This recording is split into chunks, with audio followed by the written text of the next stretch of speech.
I gotta say, this episode was so good, I briefly considered keeping it private and making it for Amplify members only. I think you're really going to like it. Josh Abdulla is the Chief Customer Officer at Asana.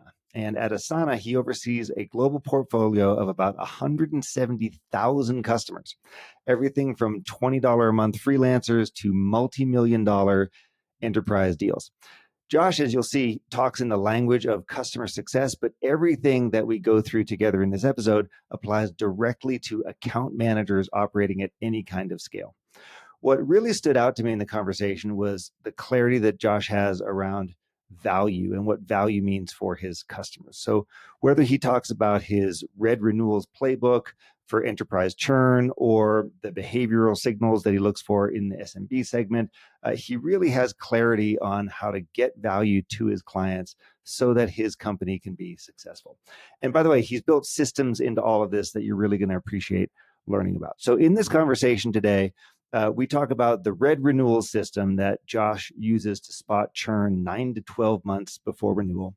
We talk about why relationship driven enterprise management is really powerful, but not necessarily scalable.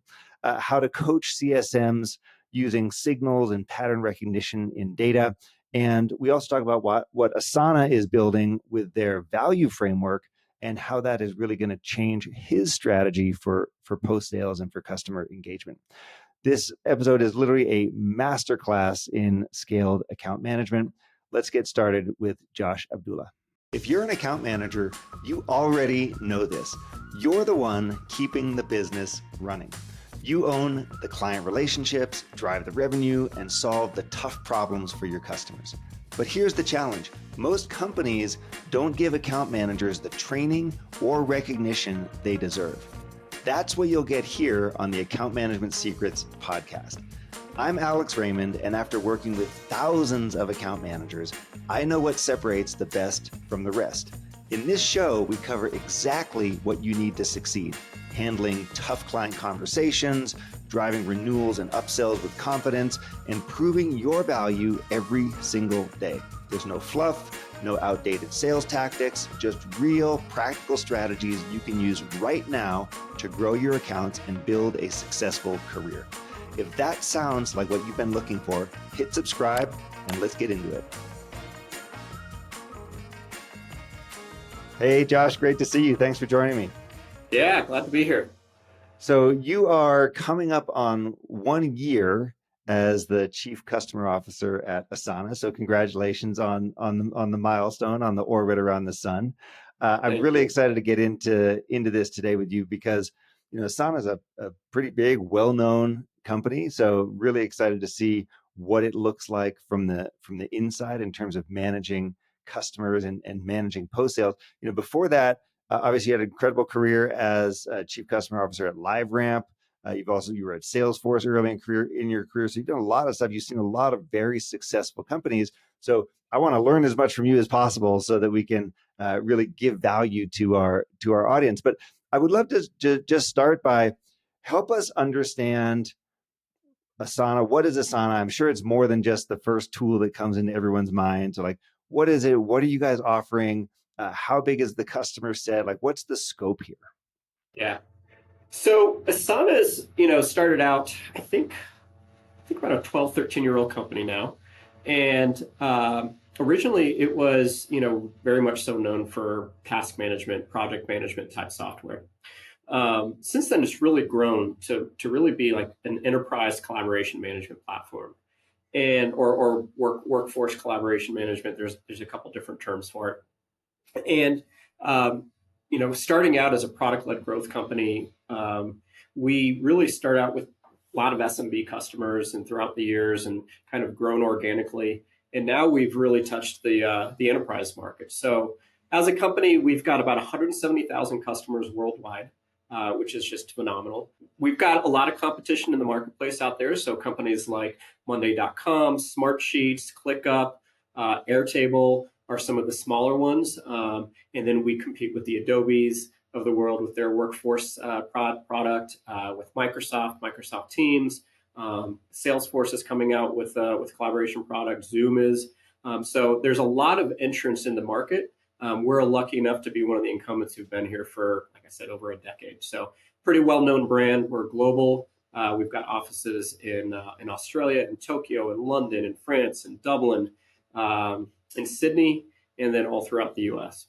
Awesome. Very cool. So, I've heard of Asana mainly, like you were saying, like, task management stuff. I always thought that the ideal customer for Asana would have been a small company, 10 people, 20 people, something like that, or even freelancers.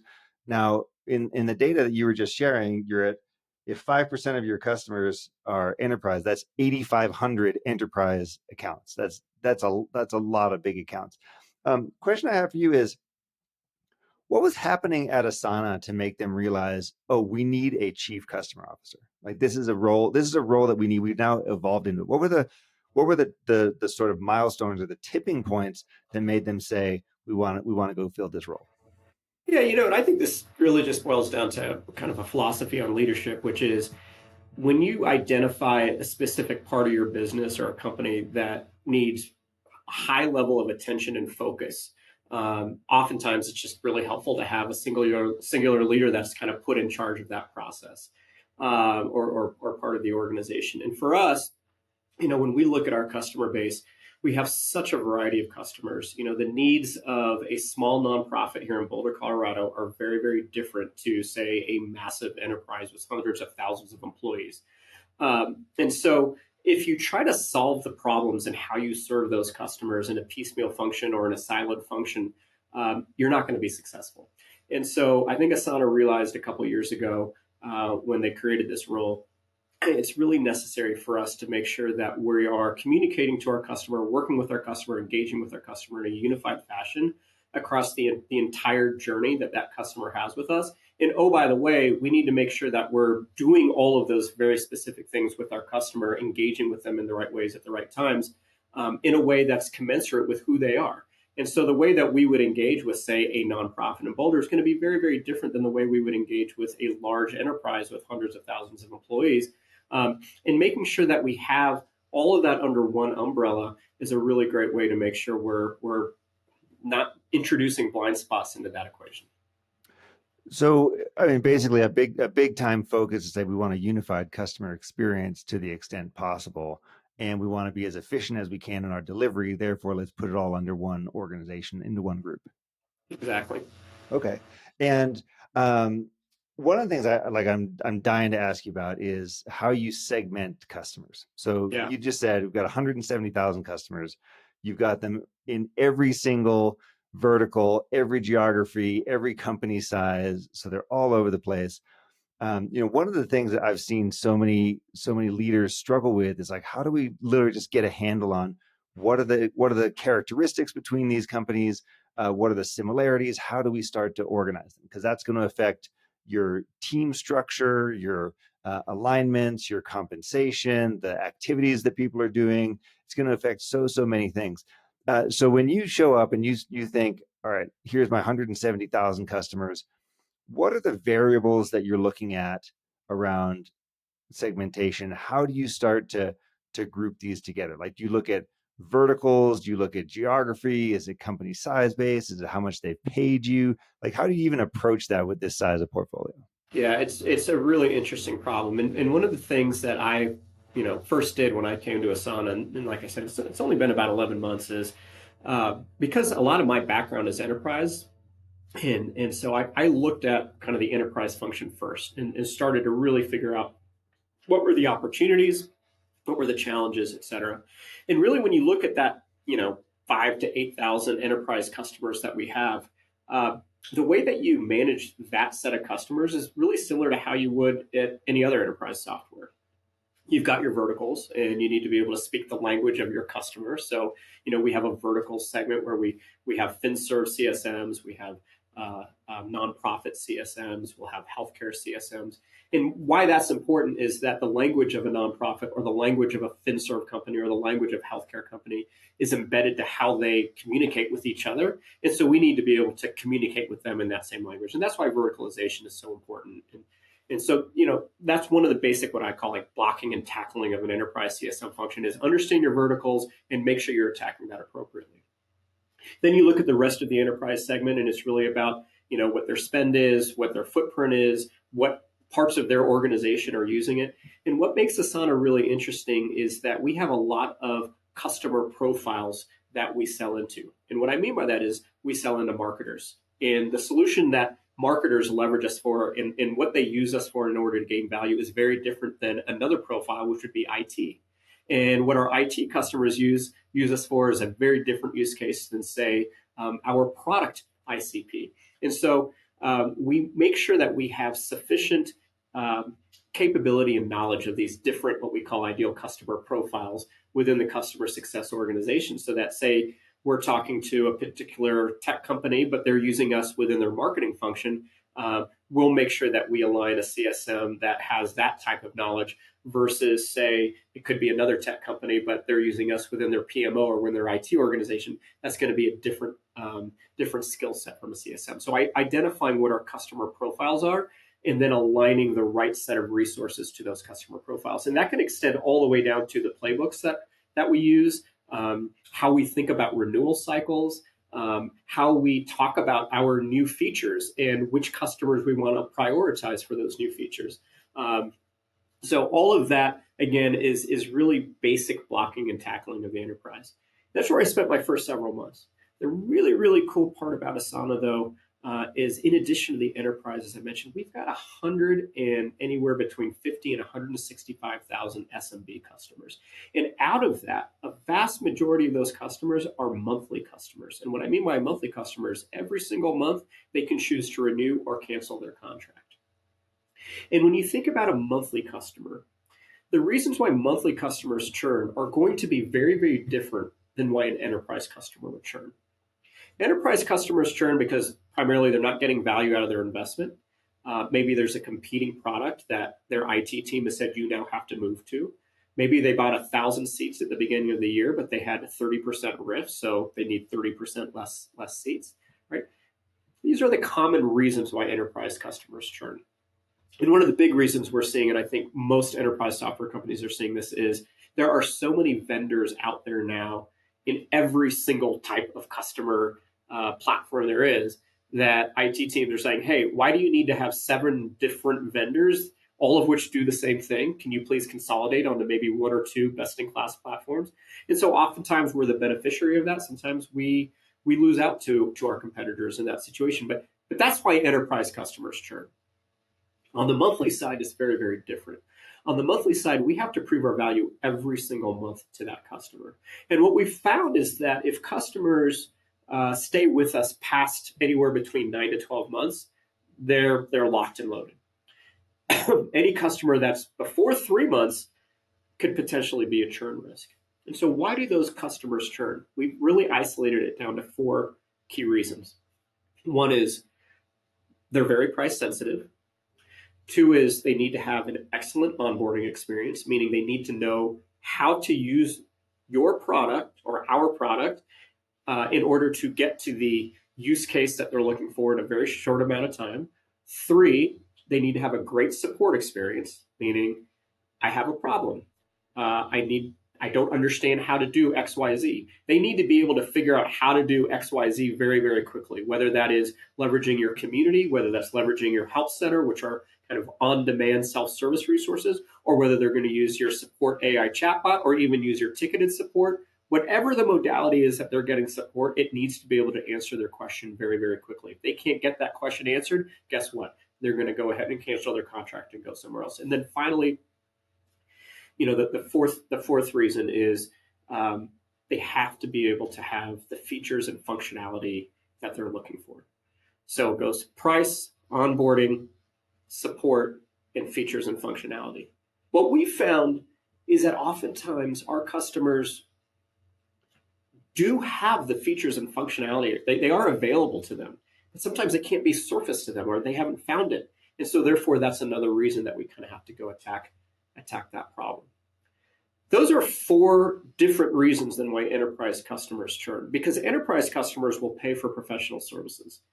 That will help them with their onboarding experience. They will pay for a support entitlement, so they'll have a dedicated support engineer to answer all of their customer support questions. They don't have to go through an AI chatbot, or they don't have to use a self-service process. They know what their price is. They've negotiated their price with procurement, and it's within the budget that they're looking for, so they're less price sensitive. Um, and when it comes to product and features, oftentimes we're answering an RFP or we're doing a bake off. And so they know that the product and features that they're looking for are available. And so when you think about the fact that you have to really attack and segment out the churn problem for monthly customers, and it's a very, very different problem to solve than enterprise, then you have to ask yourself, well, where is the majority of my churn coming from? Because that then becomes, where do you want to invest your time and your limited resources? For us at Asana, um, a, a good percentage of our churn actually comes from the monthly business. And so In when terms we of look dollars or in terms of percentage? in terms of dollars, yeah, Okay. in terms of dollars, and that's to be expected because oftentimes, a monthly customer is going to use us for a project that had a defined lifetime, and then when that project's over, they don't need to use us anymore. Like that, it is part of the monthly business to have a higher level of churn. Um, so, bottom line, to kind of answer your question, how did I figure out where to kind of spend resources? Well, after I attacked the enterprise, I realized, wow, we really need to be focusing on monthly as well. We've got four key reasons that they churn: price, onboarding experience, support experience, and product and feature functionality and visibility into that. Uh, then really spent a heck of a lot of time focusing on solving those four key issues, really figuring out the price sensitivity of our customers, and do we need to be thinking about making price changes, figuring out what the in-product onboarding experience is like, and are there opportunities to implement product nudges so that it will surface the features and functionality that we know if our customers are using will make us stickier to them. Looking at our support experience top to bottom and really figuring out where the friction points are in the support experience. We spend a heck of a lot of time making sure that our self-service support tools like our help center, our academy, and our community are really well organized and well put together, and that when somebody submits a question to the community that it's answered quickly and that our moderators are really doing their job. And then, it presents another challenge because we're a global company. And so we have thousands of customers all over the world. I just got back from Japan two weeks ago, and we have a big challenge there because a lot of our community needs to be translated into Japanese. And so you layer in, those types of situations as well. And it just creates a fascinating problem set that I really enjoy digging into. And the way that I think about, judging and measuring our success is, one, creating initiatives that are going to attack those top four problems on the monthly side: price, onboarding, support, feature functionality. And then because it's a monthly business, I know exactly what percentage of my dollars will churn on a daily basis. I know the number. I know what dollars I would expect to churn on a daily basis. And so when you implement a new feature or an initiative, something that helps make support easier, something that surfaces product better, make a pricing change here, I can then see the direct impact on my monthly numbers every single day. It's Well, just yeah, I mean, absolutely the fascinating. feedback cycle is so much faster in that It's case so than much an faster. enterprise, because enterprise could Exactly. be 1 year, 2 years, 3 years. And in this case, Exactly. you're getting it every 30 days. In fact, every day people are making the decision Yep. to stay or not, right? Exactly. And so that's what we do. One of the most important things that we did on the enterprise side, and you kind of alluded to this, like the changes you make, you might not see for a month or for several months or even a year. Most CSMs will agree that at the beginning of your quarter, when you do your forecast for how much you expect to retain and how much you expect to churn, at the beginning of quarter, you should probably be within plus or minus 3% of accuracy. Meaning, if you say $100 is going to churn at the beginning of the quarter, by the end of the quarter, you should either be at $97 to $103. Like that should be the range, right? And that's because it's very hard in the enterprise to impact churn in quarter. Your churn for that quarter is pretty much baked. You can impact churn maybe a quarter out, definitely 2 quarters out, absolutely 3 and 4 quarters out. So one of the first things we did on the enterprise side of Asana is implement what we call our Red Renewals program, which allows us to identify risk quarters in advance so we can actually do something about it. It makes sure that there's no surprises in quarter or for the next quarter. It allows us to rally the company around the specific needs associated with that customer. Let me tell you, if it's a product issue, you're not going to fix that in 3 months or 6 months. So you better darn well find out that there's a product issue 12 months in advance so you actually have an opportunity to do something about it. And that was kind of the big thing that we did there. I just want to double click on that one. So first of all, I want to step back and say you're giving us a literal masterclass in how to deal with a large, complex portfolio, how to segment it, how to triage the different sets of needs around churn and retention, and so on. So and of course, you're talking. I've got like a million questions right here, but my ears really perked up when I heard you talk about the Red Renewals program. Now, a couple things that couple reasons for that. First is, I believe that an account manager, in your case, what you're calling a CSM, customer success manager, I believe that an account manager has three jobs: keep your customers, grow your customers, and no surprises. That's it. Like everything else is just things that you do to support those three I'm critical gonna goals. use that in my all hands next week. I'm Yeah, gonna yeah, go. use that. Use it in your own hands for sure. Therefore, one of the things that an account manager has to be exceptionally good at is identifying risks. And I want you to respond after I say all this and kind of tell me if this lands for you. I believe one of the biggest risks that we have is we have too many assumptions in our head about what is true versus what is actually true in the customer side.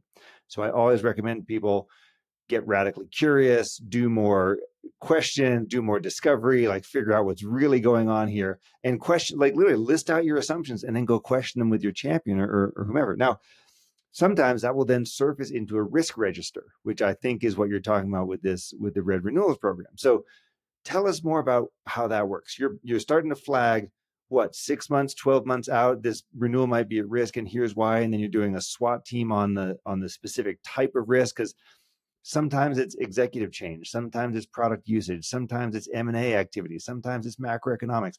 There's so many risks that can hit. So I'd love to hear your take on that.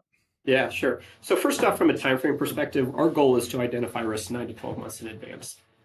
And bonus points if you can do it more than 9 to 12 months in Nine to advance. 12 months is great. Especially if you've got multi-year risk. Yeah. And we have some basic guidelines around when you should file a red renewal. So utilization is a big one.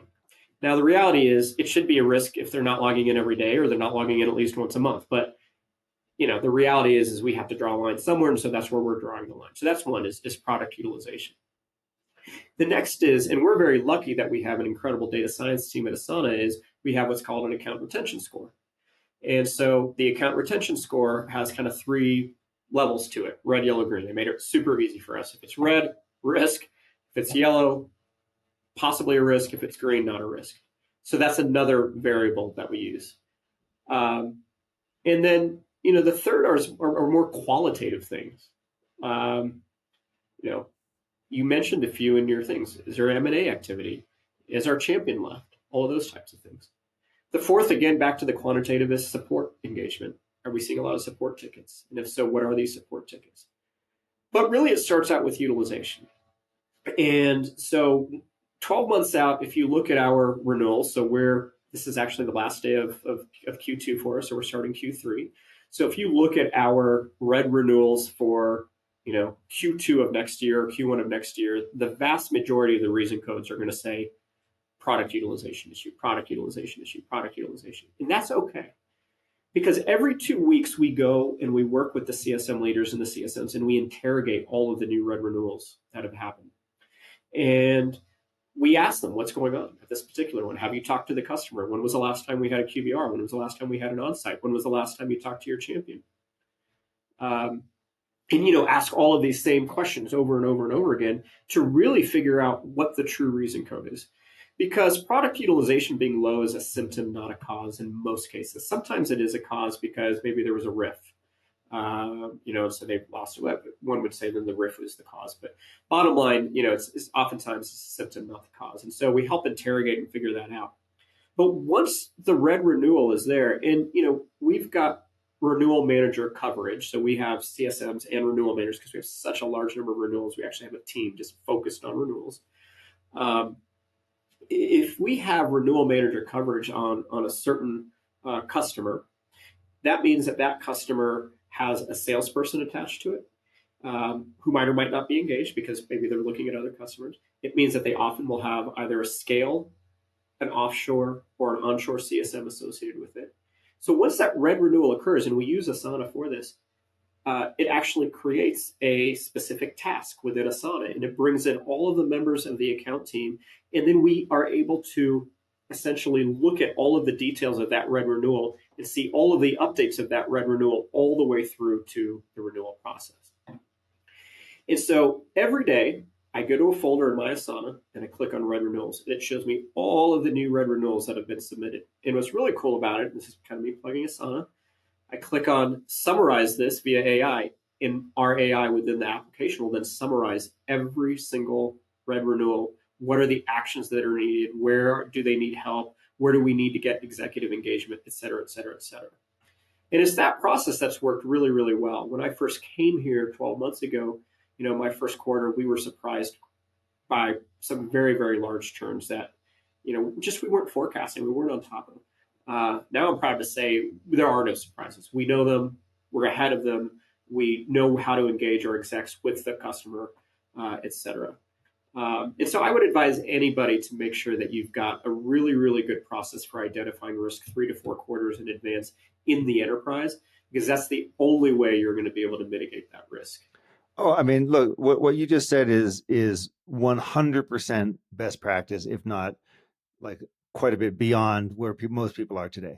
But the idea that your post sales leader should be reviewing a list of potential issues as far ahead in advance, and we have a structured way to see the data and see the information and analyze it, and that we're then doing something about it. So we're not just looking at a dashboard, we're then doing something about it and taking actions to say, here's what I'm going to do to potentially mitigate the risk, is something far, far, far too few people are doing. But I think that sounds like a tremendous activity on the Asana team side. Question for you, Josh, is what have the results been?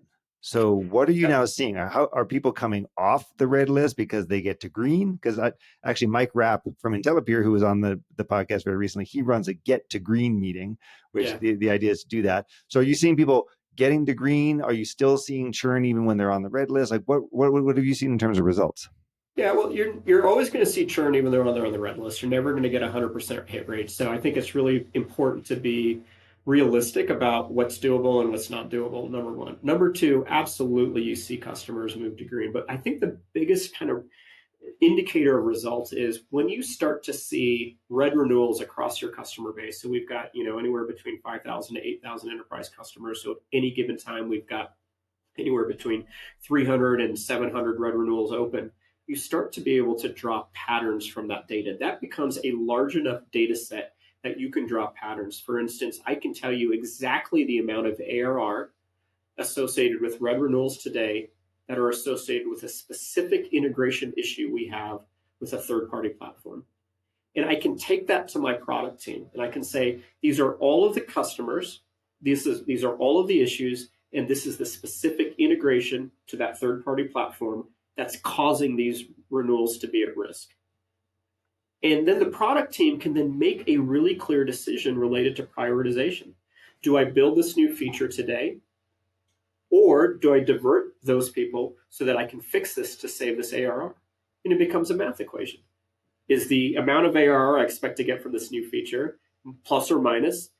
And in 90% of the time, our product team is going to do the right thing for existing customers. In the 10% of the time they don't, it might be because fixing that particular issue or doing what they want us to do in the product might be incompatible with our overall strategy. And in those cases, we can go back to the customer and at least have that conversation with them. But in the absence of that, they'll fix the issue. And so being able to pattern match across all of these and then be able to create a holistic story. If I go to product and say, this one customer needs this issue fixed, likely we're not going to get it fixed. But these 20 customers with this aggregate ARR need it fixed, absolutely, that's a much better story to tell. And I always like to say it is the chief customer's officer's responsibility to fix retention. But it is their responsibility to make that everyone else's responsibility in the company, right?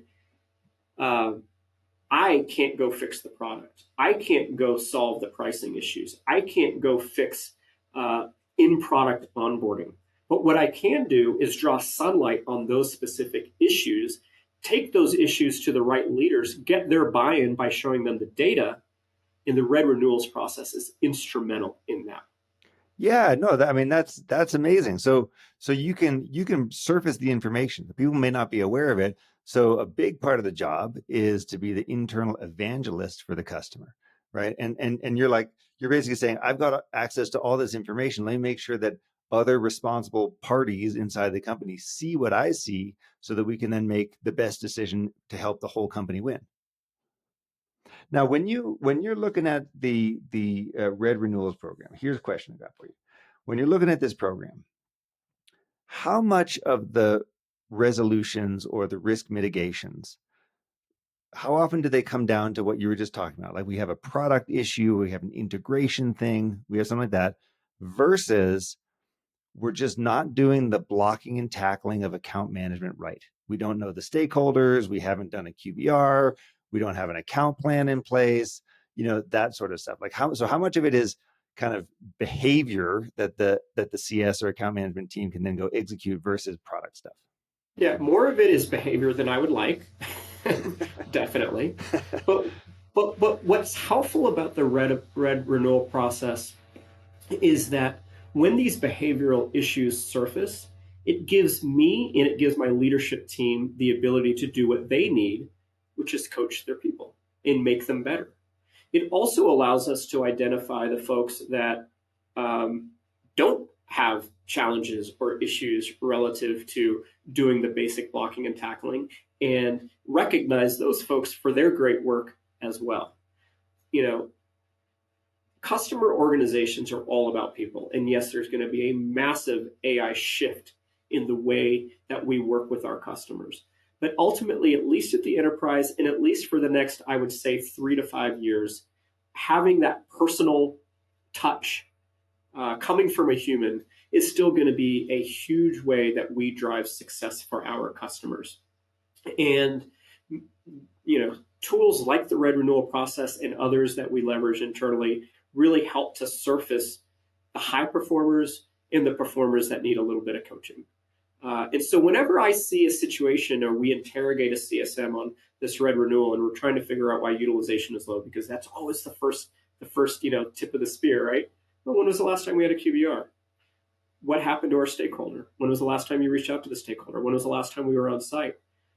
Just the very act of doing that interrogation, not in an accusatory way, but in a coaching style, that very act helps that CSM gets better at their job because they know that the next time we're going to see a red renewal, by the way, which are automatically created if it's a utilization based issue, that they know that they're going to have the answers to those questions. And hopefully those answers are going to be, last week versus never. So what are the other things that you're expecting the enterprise CSMs to do? I want to turn to the actual behaviors here. So you've mentioned QBRs.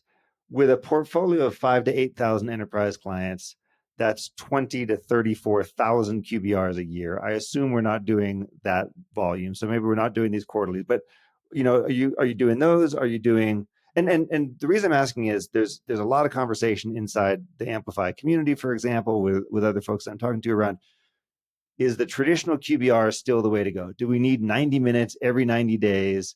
Or are there better ways to do this? I had someone on the podcast, Robert Spruill from Safety Chain Software, saying he does 30-minute executive results reviews, right? And like that works for him. So what's your philosophy on that? And what part of the status quo or traditional account management slash CS philosophy are you keeping, and what are you evolving?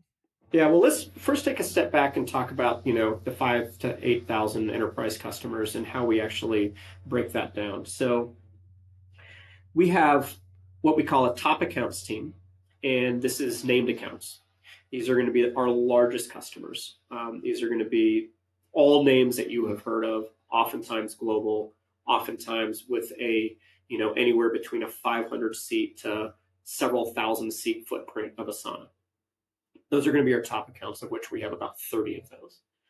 Then we've got our named accounts, and this is going to be accounts, and it's all based on spend, that spend, anywhere between 200K plus with us in AMER and maybe 150K plus with us in EMEA, APAC, and Japan. And that is the ratio of CSMs to named accounts is about 10 to 15. The ratio of CSMs to top accounts is anywhere between 7 to 10. Okay. And then we've got our portfolio accounts. These are going to be accounts in AMER that spend anywhere between 50,000, no, I think it's 80,000 in AMER, all the way to 150,000. And that's going to be a ratio of about 50 to 1 per CSM. Okay. And then we've got our scale accounts, which is going to be anywhere between $30,000 of spend to $75,000 of spend to $80,000 of spend. But there's still, the scale accounts are still in the enterprise. Yeah, exactly. And these are going to be 1,000 to 1 ratio. Okay, so you got to scale CSM. In the way we do scale, I say there's 1,000 to 1 ratio. The way we do scale is a pooled model. So you don't actually have a book. Our portfolio CSMs do. Scale CSMs, they essentially are, we can send out requests to those CSMs in an automated fashion, and they know they need to go engage with an account and use a leverage. But they're catching pitches all day, is what they're exactly. doing. Yeah. Exactly. Right. So I just wanted to help you understand that the basic blocking and tackling is really limited to the top accounts and the named account and in a little bit of the portfolio. Everything underneath that is going to be reactive based on either signal that we're getting from the customer, signal that we're getting from sales, or signal that we're getting automatically that's being surfaced through the product and through other automations that we have. Great. Okay. So we're not at risk for doing 20,000 QBRs a year. Thank God. Now, as it relates to QBRs, I actually tend to agree that I think the old form of QBR, hey, we need to meet with you on a quarterly basis and we need to go through your utilization and your use cases and all of that stuff, I think that is antiquated. And what I really think we have to do is we have to move to more of a value framework. And what I mean by that is customers really care about not the fact that they're using your product, they care about the value that they're getting from your product. And so we are really focused today on leveraging customer value plans where we are trying to identify the specific use cases and the specific value that they're getting from those use cases. And when I think about a QBR, it's really a report back to them saying, here's where we thought we were going to be from a value derivation perspective, and here's where we really are. The problem with that, it's really, really hard. It's really hard to say this is the quantifiable value that we're getting.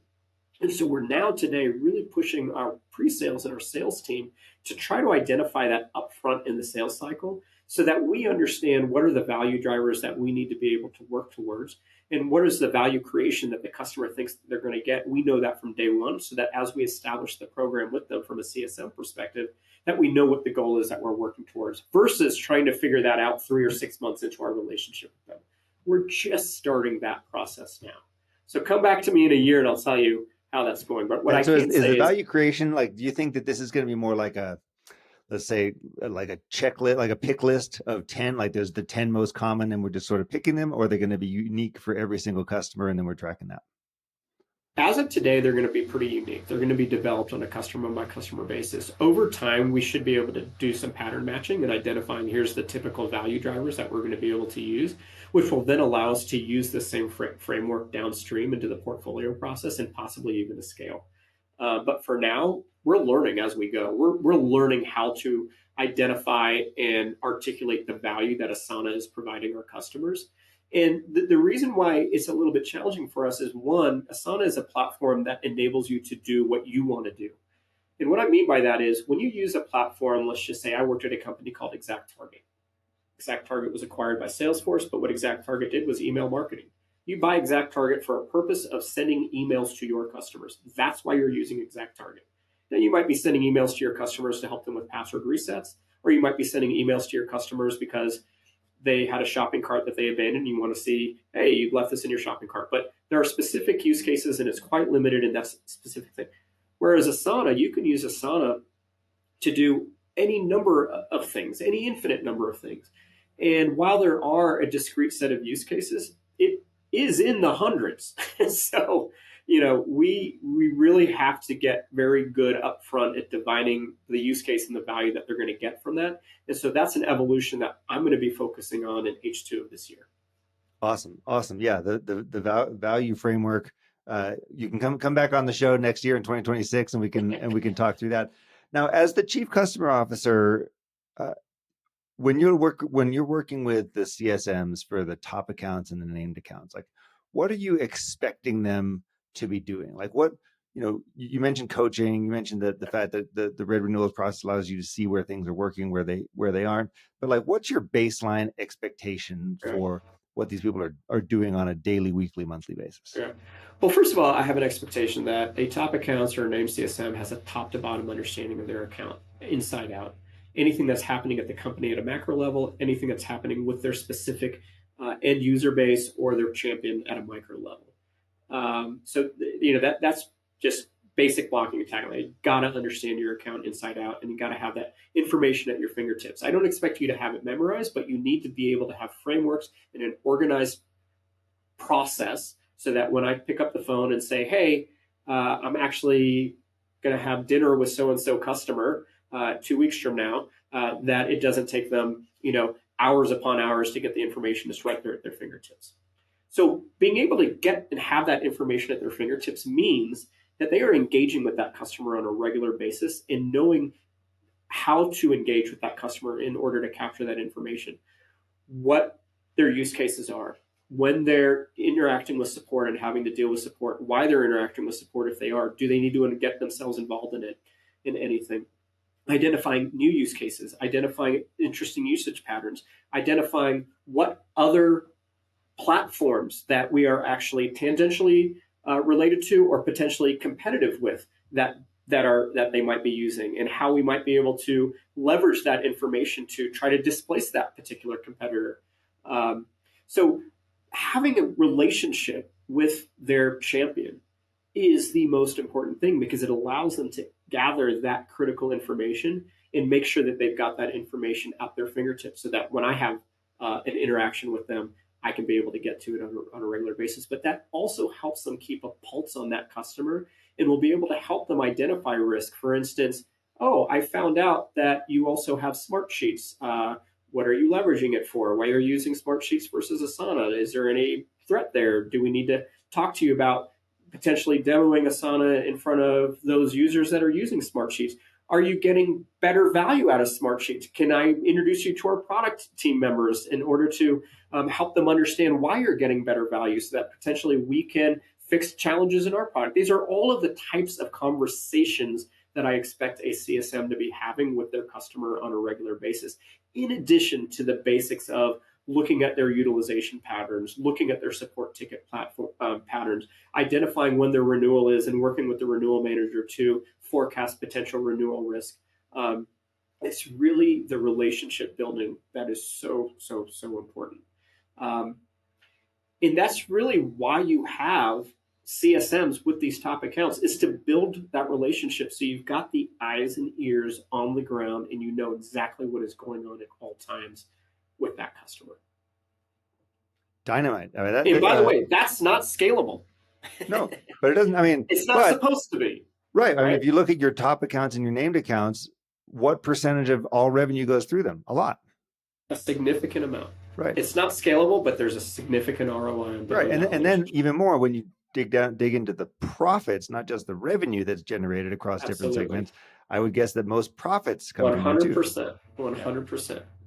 Awesome. Well, hey, Josh, this is a fantastic conversation.